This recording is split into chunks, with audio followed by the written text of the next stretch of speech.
If I find the constitution being misused, I shall be the first to burn it. An eminent Indian jurist, an economist and a politician, Dr. Bhimrao Ramji Ambedkar was one of the great architects of the modern India and Indian democracy. The father of the Constitution of India, Dr. B.R. Ambedkar, studied the constitution of 60 countries and put an enormous amount of effort to draft the Indian Constitution, which serves as the holy book of the Sovereign Democratic Republic of India. His contributions as the chairman of the drafting committee of Indian Constitution was one of the key milestones in the foundation of modern India. He later served as the first Law Minister of India.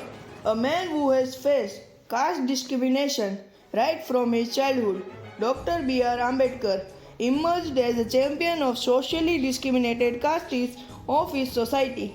He campaigned against social discrimination against the Dalits and untouchables.